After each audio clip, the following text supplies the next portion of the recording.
कभी आपने सोचा है कि जीवन में दुख क्यों आता है, रिश्ते क्यों टूटते हैं, मेहनत के बाद भी सफलता देर से क्यों मिलती है और आखिर हम कौन हैं? इन सभी सवालों का उत्तर भगवद गीता में छुपा है। महाभारत के युद्ध भूमि कुरुक्षेत्र में जब अर्जुन अपने ही परिवार, गुरु और रिश्तेदारों को सामने देखकर भ्रमित और कमजोर पड़ गए, तब भगवान कृष्ण ने उन्हें जो दिव्य ज्ञान दिया, वही आज पूरी दुनिया के लिए जीवन का मार्गदर्शन बन चुका है। श्री कृष्ण ने सबसे पहले बताया कि ये शरीर नश्वर है, लेकिन आत्मा कभी नहीं मरती। जैसे इंसान पुराने वस्त्र छोड़कर नए वस्त्र धारण करता है, वैसे ही आत्मा भी शरीर बदलती है। इसलिए मृत्यु अंत नहीं, केवल परिवर्तन है। फिर भगवान कहते हैं कि मनुष्य का अधिकार केवल कर्म करने पर है, फल पर नहीं।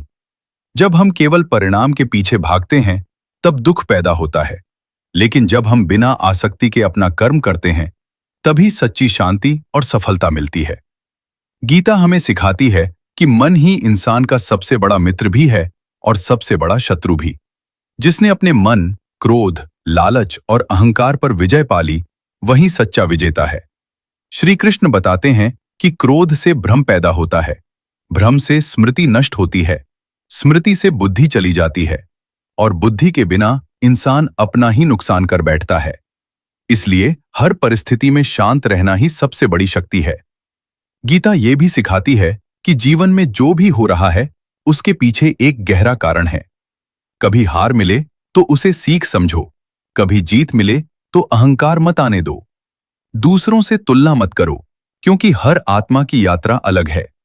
भगवान कहते हैं कि जो व्यक्ति सच्चे मन से प्रेम, श्रद्धा और विश्वास के साथ उन्हें याद करता है, उसका मार्ग स्वयं ईश्वर बना देते हैं। जब जब धर्म की हानि होती है और अधर्म बढ़ता है, तब तब ईश्वर किसी न किसी रूप में मार्ग दिखाने आते हैं। भगवद गीता का सबसे बड़ा संदेश यही है कि तुम ये शरीर नहीं, तुम अमर आत्मा हो। तुम कमजोर नहीं, तुम्हारे भीतर दिव्य शक्ति है, और तुम कभी अकेले नहीं हो, क्योंकि भगवान हर पल तुम्हारे साथ हैं। अगर ये ज्ञान आपके दिल को छू जाए, तो लाइक, शेयर और सब्सक्राइब जरूर करें। जय श्री कृष्ण।